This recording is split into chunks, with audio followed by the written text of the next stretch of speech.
Next to Reno, Sparks was the site of the Western Regional APTA Convention. In those days, we mostly traveled by vans, and the Texas vans would meet up with the Denver vans, and we'd collect a few more as we went along, until sometimes we had as many as 14 or 18 vans in a row. A few folks couldn't stand it and would go on ahead, but for most of us, it was like a long wagon train.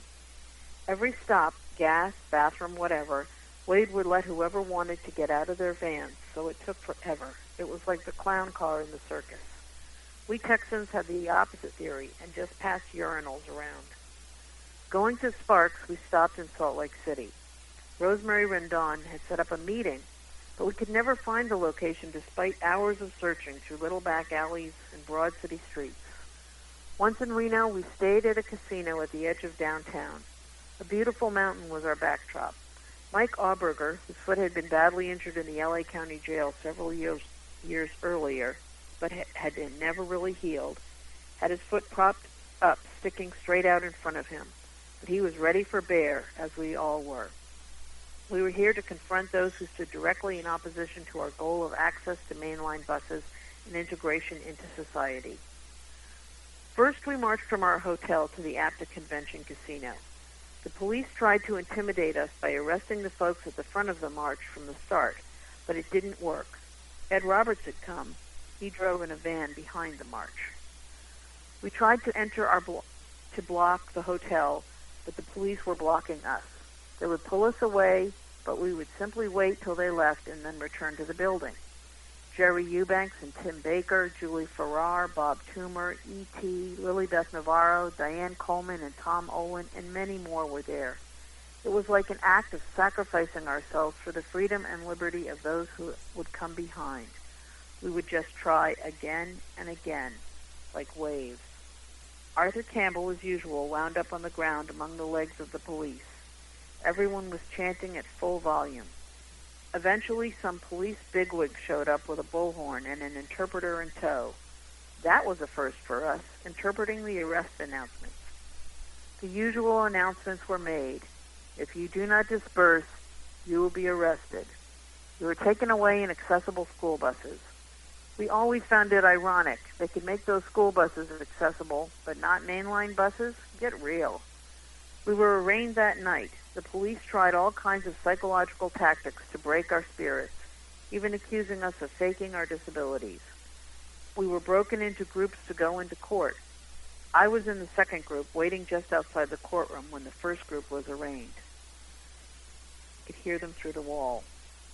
Suddenly, the courtroom erupted in what sounded literally like a zoo brawl, with baboon whoops, clattering, clacking monkey sounds, howling, braying water buffaloes, and indescribable howls.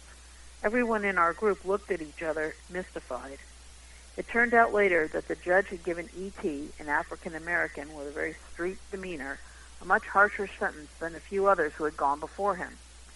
In an effort to make sure he would not be alone, a desperate strategy of disrespect was adopted, and folks like Mike Auberger and Bob Casco were using terms like, Your Honor, and I use the term loosely. It worked, and we all wound up sentenced to between 27 and 29 days in jail. We responded with a hunger strike, but we didn't know what we were doing. Divided up, we were put with the general population in cell pods, where the cells on 2 floors ringed a 2-story central area, where everyone ate, hung out, and watched TV or whatever. We didn't have money, and smokers were jonesing for cigarettes. Talked about taking away our wheelchairs, but luckily never did.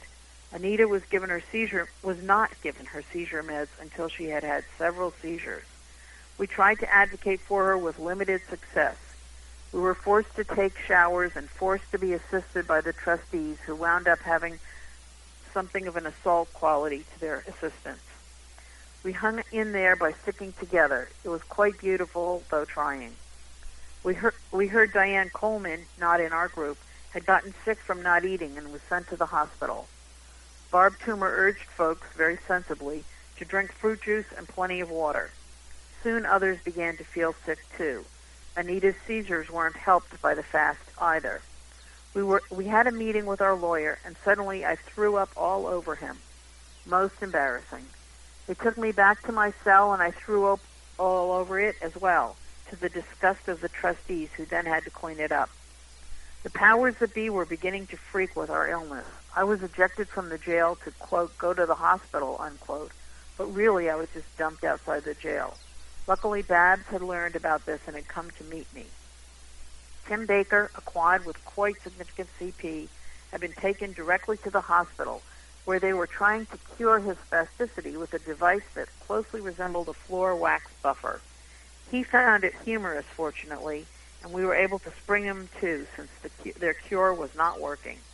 By the end of perhaps the second day, the jail was fed up to the gills with us and sprang everyone. We learned there were 3 separate bureaucracies involved: the cops, the courts, and the jailers, and the 3 don't get along all that well. There was one more day of the conference, and we didn't want to let that day go to waste, so we headed back to the APTA convention. The police had erected barricades around the casino, John Esquaga's the Nugget, so there was not enough room for wheelchairs to fit through. We realized that if we got out of our chairs and crawled, we would get in. It was a big deal controversy in our group because, of course, not everyone could crawl, but since it seemed the only way, we did it. It freaked the police out to no end.